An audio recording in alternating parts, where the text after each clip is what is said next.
বন্ধুরা, খুব গরম পড়েছে আর এই গরমে হালকা পাতলা মাছের ঝোল খেতেই খুব ভালো লাগে। কিন্তু কিছু উপকরণ আছে যেগুলি মাছের ঝোলের সঙ্গে দিলে মাছের ঝোল খেতে কিন্তু অপূর্ব স্বাদ লাগে। তাই আজকে আমি সেরকম কিছু উপকরণ দিয়েই মাছের ঝোলের রেসিপি বানাবো, পাতলা মাছের ঝোল। নমস্কার বন্ধুরা, আমি টুসিস কিচেনে সবাইকে সাদর আমন্ত্রণ জানিয়ে শুরু করছি আজকের নতুন রেসিপি শুরু করার আগে যারা আমার চ্যানেলে নতুন আছেন তারা অবশ্যই আমার চ্যানেলটিকে সাবস্ক্রাইব করে আমার পাশে থাকবেন আর নোটিফিকেশান বেল আইকনটা অবশ্যই অল ক্লিক করে রাখবেন নতুন নতুন রেসিপি নোটিফিকেশানের জন্য। এখানে আমি 7 পিস কাতলা মাছ নিয়েছি। মাছের গাদা, পেটি সব ধরনের পিসই নিয়েছি। মাছগুলোকে ভালো করে ধুয়ে পরিষ্কার করে নিয়েছি। প্রথমে যেটা করতে হবে, মাছগুলোকে ভালো করে ম্যারিনেশন করে নিতে হবে। ম্যারিনেশনের জন্য মাছগুলির মধ্যে প্রথমে পরিমাণ মতন লবণ আর সামান্য পরিমাণ হলুদ দিয়ে মাছগুলোকে ভালো করে মাখিয়ে নিচ্ছি। আমি এখানে কাতলা মাছ ইউজ করছি। কাতলা মাছ ছাড়াও এখানে রুই মাছ, বাটা মাছ, পোনা মাছ সব কিছু দিয়েই এই রেসিপিটা করতে পারেন। মাছগুলির মধ্যে ভালো করে লবণ হলুদ মিশাতে হবে যাতে মাছের মধ্যে লবণ হলুদ ভালো করে ঢুকে যায়।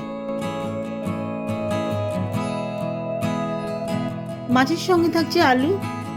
এখানে মাঝারি সাইজের নিয়েছি। ভালো করে খোসা ছাড়িয়ে ধুয়ে নিয়ে তারপরে আমি লম্বায় 6 টুকরো করে নিয়েছি। আলুর সাথে বেগুন নিয়েছি।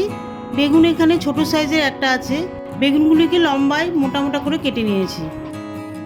যেহেতু এটা বেগুন নরম হয় তাই রান্নার সময় বেগুন গলে যেতে পারে, সেই কারণে বেগুনের সাইজগুলো একটু মোটা করে নিতে হবে। আর একটি বিশেষ উপকরণ নিচ্ছি, বড়ি। এখানে প্রায় 50 গ্রাম মতন বড়ি আছে। আরও একটি উপকরণ দিলে মাছের ঝোল খেতে খুব স্বাদের হয়। রান্নার সময় সেই উপকরণটি দেখিয়ে দেবো, আপনারা সঙ্গে থাকুন, দেখতে থাকুন কিভাবে রান্না করছি। প্রথমে কড়াইয়ে 4 বড় চামচ সর্ষের তেল দিয়ে দিচ্ছি।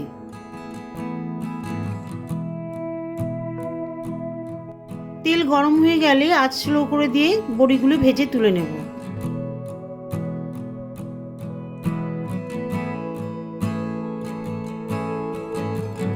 গরম তেলে 2-3 মিনিট ধরে বড়িগুলোকে ভেজে তুলে নেব।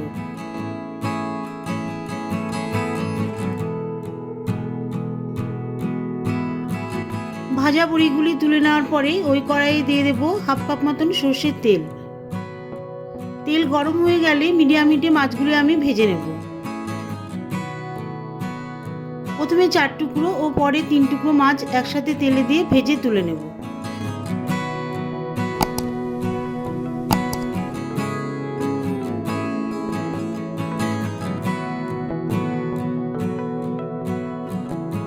মাছগুলি কিন্তু খুব বেশি কড়া ভাজবো না। মাছ বেশি ভাজলে কিন্তু মাছ শক্ত হয়ে যেতে পারে, সেক্ষেত্রে মাছ কিন্তু খেতে স্বাদ লাগবে না। মাছের দুটো দিক হালকা লাল করে ভেজে তুলে নিচ্ছি। এবারে মাছ ভাজার তেলেই দিয়ে দিচ্ছি আলু। প্রথমে দিচ্ছি এই কারণে যেহেতু আলু শক্ত, তাই একটু আলু প্রথমে ভেজে নিচ্ছি। আলুগুলি তেলের মধ্যে 2-3 মিনিট ধরে হালকা ভেজে নেব। আলুগুলি হালকা ভাজা হয়ে গেলে বেগুনগুলি দিয়ে দেব।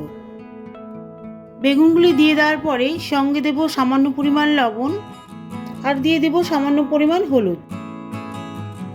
হলুদ আর লবণ আলু বেগুনগুলির মধ্যে ভালো করে মিশিয়ে দিয়ে আরও 3-4 মিনিট ধরে আলু বেগুন ভালো করে ভেজে নেব। এতে করে আলুগুলো কিন্তু বেশ সফট হবে আর বেগুনও হালকা ভাজা হয়ে যাবে। আলু বেগুন ভাজা হয়ে গেছে, এবারে বেগুন আলুগুলি তুলে নিচ্ছি। এবারে গোটা মশলা ফোড়ন দেওয়ার পালা। গ্যাসের আঁচ স্লো করে দিয়ে ফোড়ন দিয়ে দিচ্ছি 2টো তেজপাতা আর 1/2 চা চামচ মতন গোটা জিরে। এখানে ফোড়নের জন্য কিন্তু আমি খুব বেশি গোটা মশলা ব্যবহার করছি না, যেহেতু এটা মাছের ঝোল হবে। মাছের ঝোলে খুব বেশি মশলা ফোড়ন না দিলে ভালো টেস্ট হয়। যারা শুকনো লঙ্কার ফ্লেভার পছন্দ করেন তারা ফোড়নের সাথে শুকনো লঙ্কা দিতে পারেন। জিরে তেজপাতা হালকা ভাজা হয়ে গেলে যখন খুব সুন্দর একটা ফ্লেভার আসবে, সেই সময় দিয়ে দিতে হবে 1 চা চামচ মতন জিরে গুঁড়ো, সঙ্গে দিয়ে দিচ্ছি ধনে গুঁড়ো আর দিয়ে দিচ্ছি 1 চা চামচ মতন শুকনো লঙ্কার গুঁড়ো আর খুব সামান্য পরিমাণ হলুদ। এবারে খুব সামান্য পরিমাণ জল মশলার মধ্যে মিশিয়ে দিয়ে 2-3 মিনিট ধরে তেলের মধ্যে কষিয়ে নেব। জল লাগবে এই কারণেই যাতে মশলাগুলি তেলের মধ্যে পুড়ে না যায়।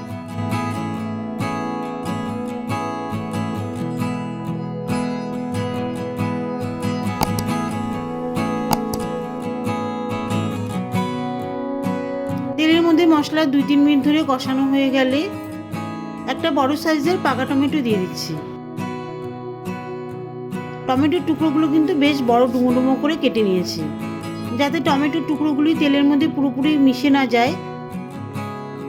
টমেটোর টুকরোগুলো দিয়ে আবারও 2-3 মিনিট মশলার মধ্যে টমেটোর টুকরো কষিয়ে নেব।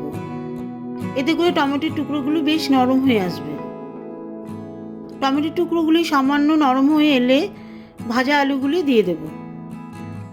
ভাজা আলুগুলি মশলার মধ্যে দিয়ে দেওয়ার পরে আবারও 2-3 মিনিট ধরে মশলার মধ্যে ভাজা আলুগুলি কষিয়ে নেব।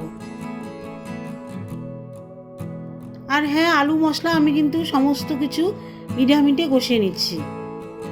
মশলার মধ্যে আলু ভালোভাবে কষানো হয়ে গেলে দিয়ে দিচ্ছি 3 বড় কাপ জল।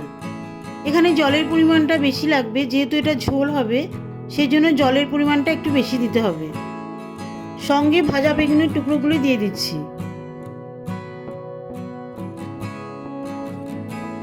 বেগুনের টুকরোগুলো কিন্তু আমি কষানোর সময় দিইনি, যাতে বেগুনগুলি ভর্তা না হয়ে যায়। কষানোর সময় দিলে কিন্তু বেগুন গলে যেতে পারে, সেই কারণে কিন্তু কষানোর সময় আমি বেগুনের টুকরোগুলো দিইনি। দিয়ে দিচ্ছি হাফ চিরা কাঁচা লঙ্কা, আর দিয়ে দিচ্ছি খুব সামান্য পরিমাণ লবণ। লবণ এখানে দিয়ে দিচ্ছি অল্প করে, যেহেতু আমি প্রথমে দিয়েছিলাম ভাজার সময়, সেই জন্য অল্প পরিমাণ লবণ দিয়ে দিচ্ছি ঝোলের মধ্যে। লবণ ঝোলের মধ্যে ভালো করে মিশিয়ে দিয়ে ঢাকা দিয়ে দিচ্ছি 5 মিনিটের জন্য। আর এখন গ্যাসের হিট হাই করে দিয়েছি। ওদিকে ঢাকা দিয়ে দিয়েছি, ঝোলটা ফুটতে থাকুক। এবারে আমি বিশেষ উপকরণটা তৈরি করে নেব, যার জন্য মাছের ঝোলটা খুব খেতে স্বাদ হয়। একটি ছোট বাটিতে 1 বড় চামচ রাঁধুনি আর 1 চা চামচ মতন কালো সর্ষে দিয়ে দিচ্ছি। সামান্য জল মিশিয়ে ভালো করে ধুয়ে আমি এই মশলাটা বেটে নেব।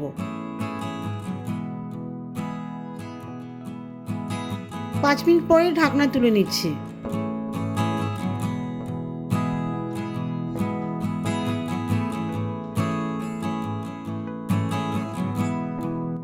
এবারে ঝোলের মধ্যে রাঁধুনি সর্ষে বাটা ভালো করে মিশিয়ে দিচ্ছি।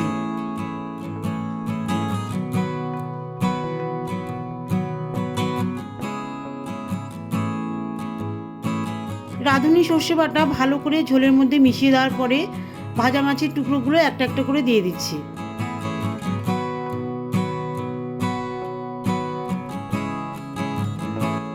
মাছের টুকরোগুলো কিন্তু ঝোলের মধ্যে ভালো করে মিশিয়ে দিতে হবে, যাতে মাছের মধ্যে ঝোলের স্বাদ পুরোপুরি চলে আসে।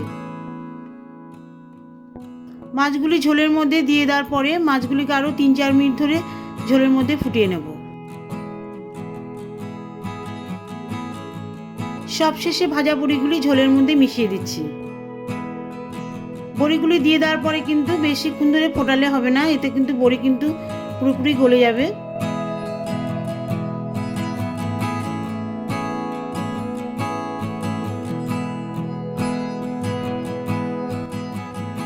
এবারে গ্যাস অফ করে দিচ্ছি। তো বন্ধুরা, আমার আলু বেগুন বড়ির কিন্তু মাছের ঝোল পুরোপুরিভাবে রেডি। একটি বড় প্লেটে সার্ভ করছি মাছের ঝোল। খুব সুন্দর কিন্তু একটা ফ্লেভার আসছে, খেতে নিশ্চয়ই ভালো হবে। তো বন্ধুরা, আপনারা নিজেরাই বাড়িতে এইভাবে তৈরি করে খান মাছের ঝোল রেসিপি। বিশেষ করে রাঁধুনি দেবেন, সর্ষে বাটা দেবেন, খেতে কিন্তু খুব ভালো লাগবে। যদি আমার এই মাছের ঝোলের রেসিপিটি ভালো লেগে থাকে তাহলে অবশ্যই আমার চ্যানেলটিকে সাবস্ক্রাইব করবেন, লাইক করবেন, কমেন্ট করবেন, শেয়ার করবেন আর আমার পাশে থাকবেন। দেখা হবে পরবর্তী ভিডিওতে নতুন কোনো রেসিপি নিয়ে। ভালো থাকবেন, সুস্থ থাকবেন।